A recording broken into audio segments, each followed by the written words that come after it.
What comes next in Kashmir after the slaughter of more than 24 tourists there? Media in India and Pakistan are both playing their parts. Indian news outlets are clamoring for revenge. Pakistani journalists are sticking with their army script. Plus, 100 days into Trump administration #2, the nasty political memes coming out of the White House.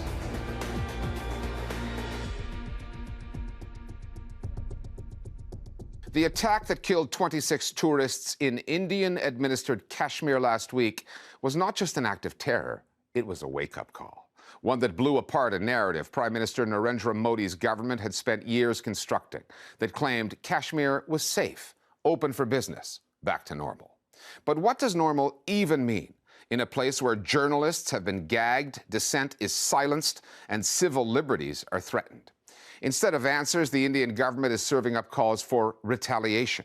More than 1,500 Kashmiris arrested, homes of alleged suspects demolished, a crackdown that isn't about finding answers. It's more of a message to the Indian public. Justice will be served no matter the cost.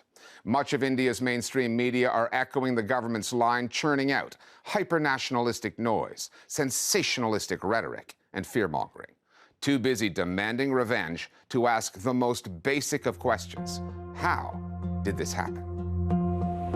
For the past 10 years or so, the region known as Jammu and Kashmir had undergone a rebrand. It's the dawn of Naya Kashmir and the winds of change are blowing in the valley.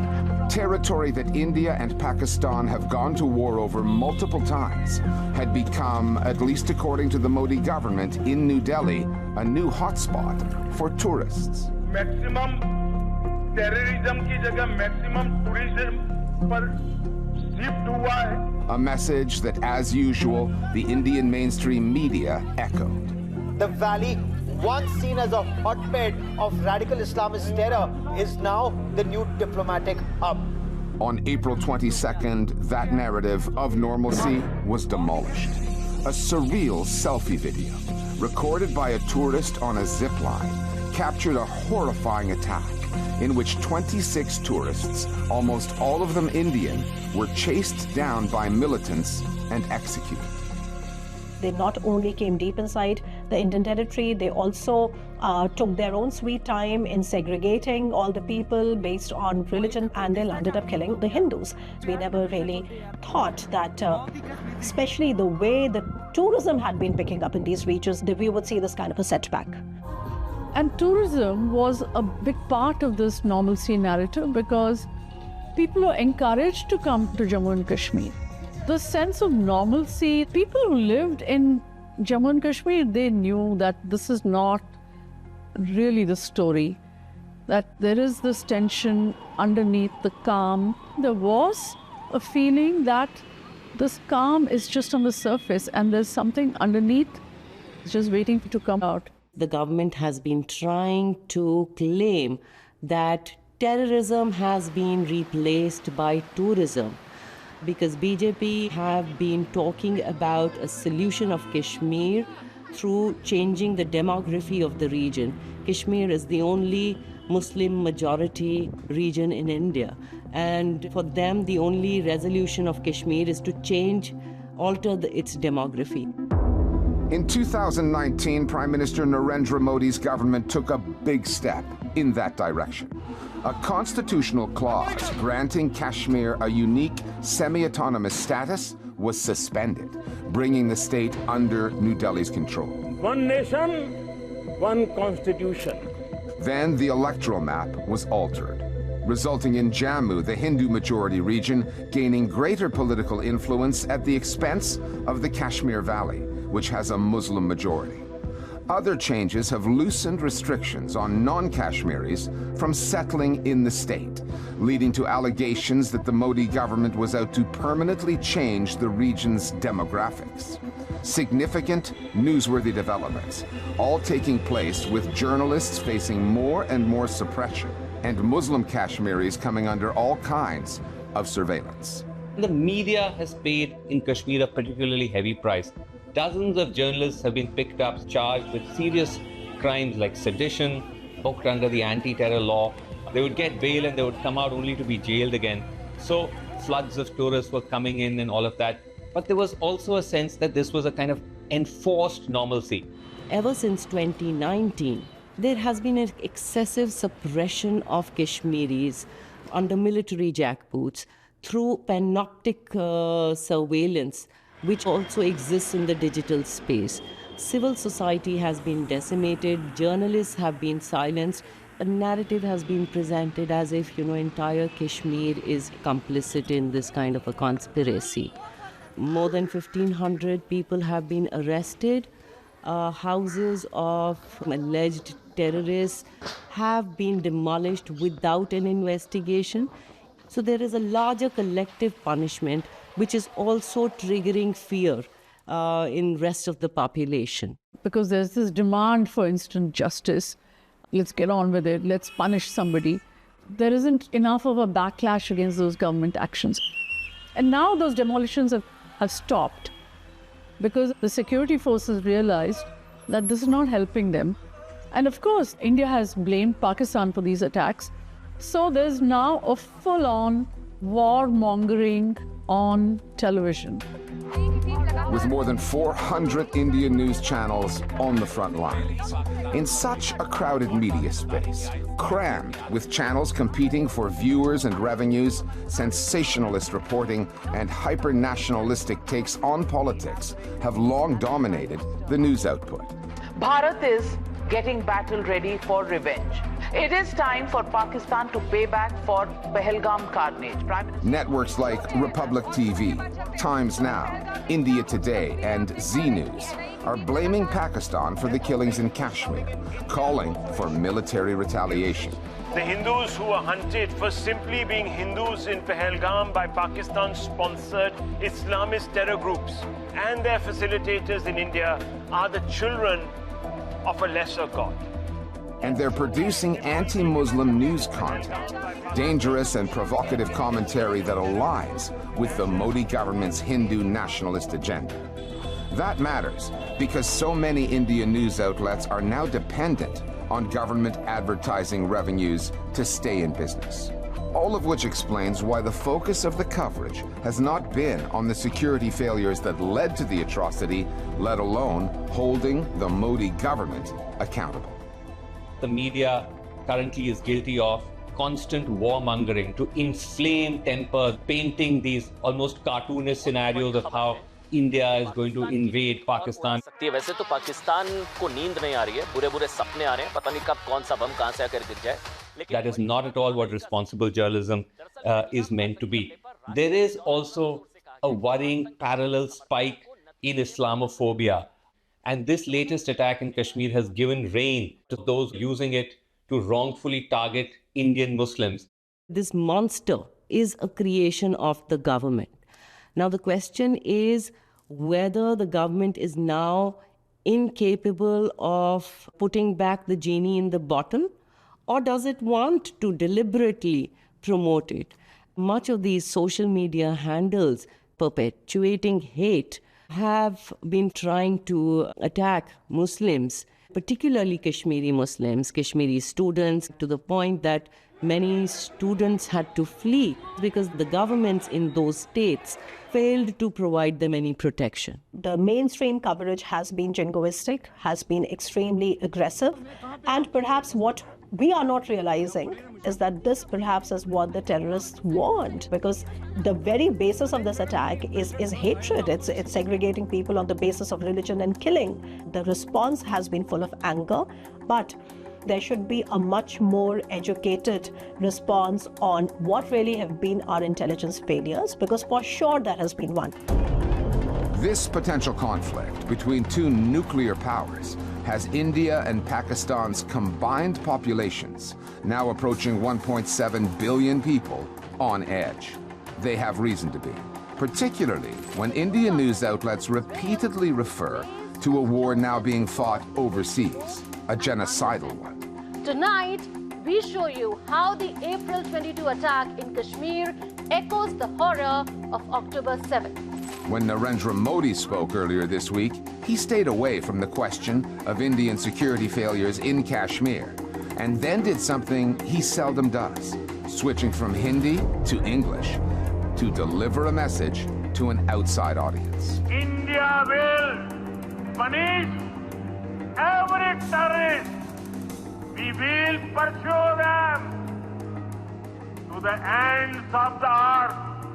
And it was quite clear that by switching to English, he was addressing the international community, much as Benjamin Netanyahu has done repeatedly to say that, look, this is a serious crime and we will have the full license to do what we want. The parallels suggest, as is the case with Israel and Gaza, that all bets should be off, and that is something we have to be somewhat careful about. Kashmiris have always lived with a sense of fear and insecurity that India may try and change its demography, and that's because Hindu right-wing groups have always tried to peddle that as a solution to the Kashmir issue. You need an Israel-like solution to Kashmir. And every time that there is rhetoric about an Israel-like situation, there is a sense of pain, but even more than that, there is a sense of fear. Across the border in Pakistan, the narrative on what happened in Kashmir, where this could lead, has been dominated by some unelected men in uniforms, and much of the mainstream media there have already fallen into line. Ryan Coles is here with more. The Pakistani military spin machine kicked into gear immediately after the attack in Kashmir, starting with the argument that India has not provided any concrete evidence, not publicly, that Pakistan was behind the attack. There have been no shred of evidence that has been provided. The Pakistan Intelligence Service's chief spokesperson called India's allegations baseless, then accused it of masterminding and supporting terror attacks in Pakistan. His proof was a clip of what he said was an intercepted conversation between Indian operatives and militants, which sounded inauthentic. So just listen to this audio call.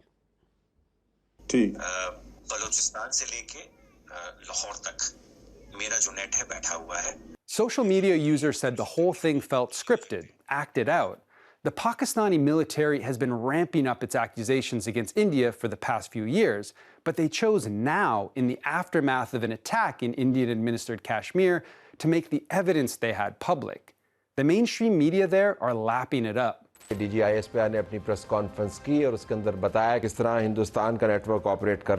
military's talking points have been reliably relayed on Pakistani news channels, pushing back against threats of military retaliation, mocking the effectiveness of a pause in a water-sharing agreement with India, and reminding their neighbors of Pakistan's nuclear capabilities. It isn't unusual to see Pakistani media in lockstep with military and intelligence figures. Those two institutions hold significant power and are known for coming down hard on the news media if they step out of line. But they have less control over social media. Pakistani meme makers are having a field day there, satirizing the threats coming from the Indian airwaves, joking that India could not possibly do any more damage to the country than Pakistan's own leadership already has. Thanks, Ryan. This past week, Donald Trump completed a tumultuous first 100 days of his second term at the White House. The pace has been relentless, sweeping trade tariffs getting announced, then pulled back. Scores of undocumented immigrants shipped out to a mega prison in El Salvador. Talk of annexing neighboring lands, countries, and declarations of war against the mainstream media, universities, and law firms. Developments that all go out on the Trump administration's social media accounts, which have taken on a distinct style and tone. Donald Trump is not just the face of everything. His curious brand of brash, inappropriate, even nasty phrasing is all over the tweets and memes that get shared. Some posts border on vicious, mocking the victims of Trump's most stringent policies. The Listening Post's Meenakshi Ravi now on the Trump White House's memefication of cruelty. Make some noise if you are ready! If you've ever watched a UFC match, that is a cage fight designed for maximum drama, unapologetic about how combative and in your face it is, then you've just had a taste of one of President Donald Trump's favorite forms of entertainment. I know that you're a genuine fight fan. I am. Trump and the UFC have history. His properties hosted UFC fights in the early 2000s. A beautiful Trump Taj Mahal. Trump has attended numerous matches over the years, the latest just last month in April. And one of Trump's key operatives, a man in his inner circle, Stephen Chung, used to be the director of communications for the UFC. Now, he leads the communications team at the White House. Stephen Chung was in comms for UFC for several years before joining the Trump administration.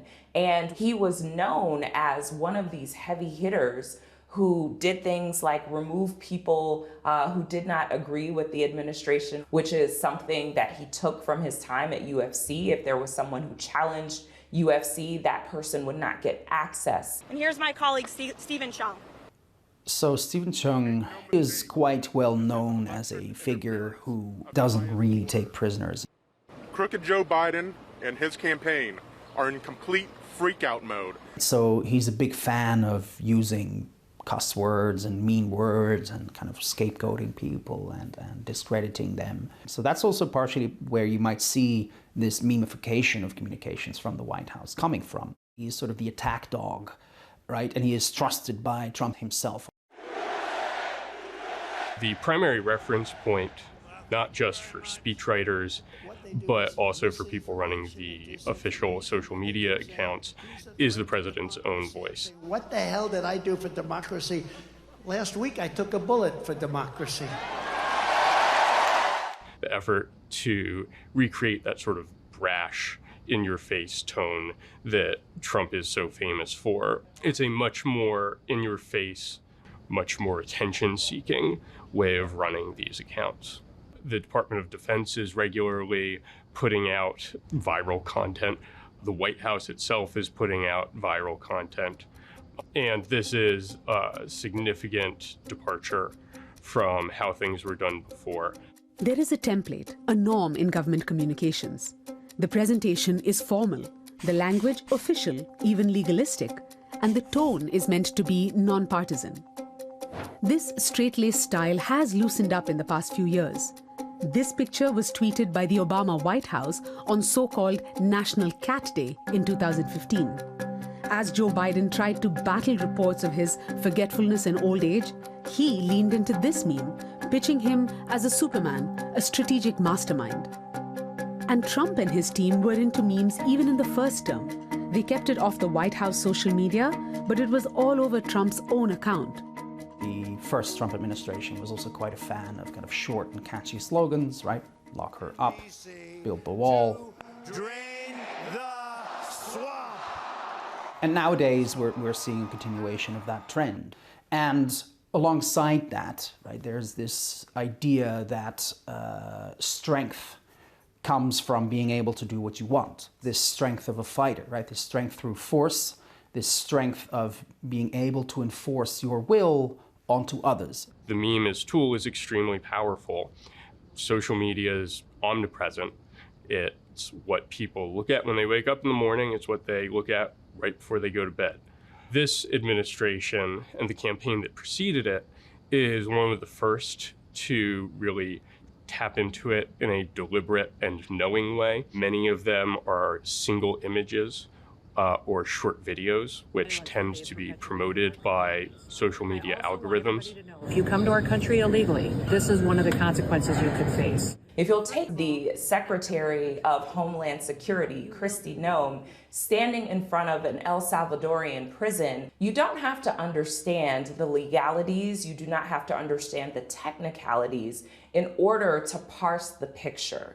You see individuals who are stripped down, behind bars, assembled in ways that are honestly evocative of slavery. So it's a show of force and dominance that's being used to communicate about what immigration should be, about who should be criminalized. I think that the dehumanization or the cruelty critique tends to miss the point. These memes are effective. The more you talk about people who are getting deported to El Salvador, the more that the American people see that a lot of these people are violent criminals and should be sent back if possible. And to that extent, it once a lot of the procedural critiques of the Trump administration's tactics, which are shared not just on the left, but also on the right. Not everybody is happy about the way this is being done, but it draws attention away from that to a visual, concrete moment where a promise was delivered on.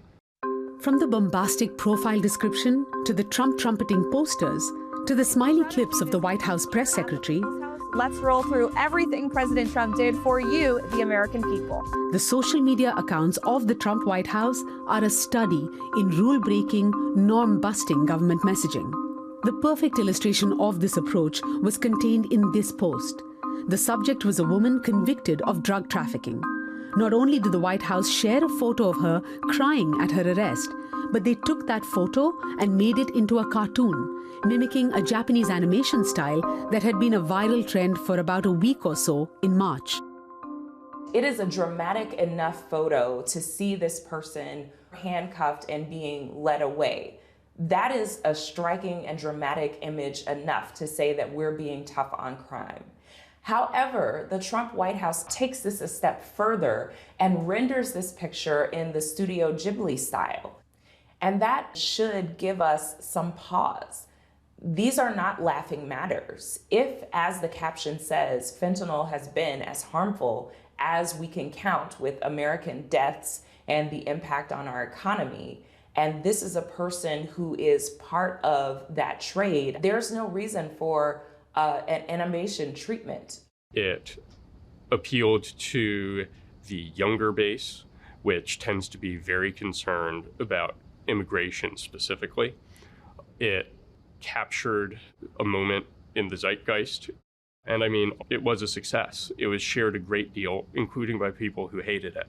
Outrage or strong feeling tends to make people interested, get them to share it with other people, even if it's in disgust. For the Trump communications team, any attention is good attention. This report, even with all its critiques, is ultimately a form of audience engagement. And that, along with the hammering home of the Make America Great Again message, is what the White House is focused on. Steve Chung, once with the UFC, now with the Trump team, has molded this approach, and it's a perfect fit for Donald Trump's presidency. So this is part of his ethos. It is to strike fast, strike hard, to be confrontational. And I think we see the direct imprint of it in White House communications. Memes will reach people who don't watch the news, who don't read newspapers, who don't even like to talk about politics. It's a way to bring them into the conversation. It's a targeted and specific and frankly smart way to engage more supporters, more people who will donate and give their dollars, time, and attention to this particular administration. Chung has been a revolutionary presence in some ways. I think that he will be remembered as one of the great comms operators in American political history. He has a lot of the glory and, depending on how you see it, a lot of the blame for the success of this approach. And one of the reasons Chung has been so successful is that he has integrated his own style with that of the president's. Very little goes out through the official channels that does not at least implicitly have his imprimatur. And finally, after Donald Trump's first 100 days in office, right-wing American news channels are falling over themselves to heap praise on the president. But he knows about every sport. He knows about trade. He knows about the border. Yep. He's so equipped for this job. But according to a new report from Amnesty International, Donald Trump has turbocharged authoritarianism around the globe. His administration has dismantled human rights safeguards, letting, quote, corporate allies run amok, and emboldened authoritarian leaders elsewhere. The result, the so-called Trump effect, a deepening global human rights crisis, says Amnesty, in which conflict, crackdowns on dissent, and the rights of all kinds of minorities will only get worse unless leaders change course. Underlying all of this is the belief that this president represents something new and dangerous, some kind of rupture.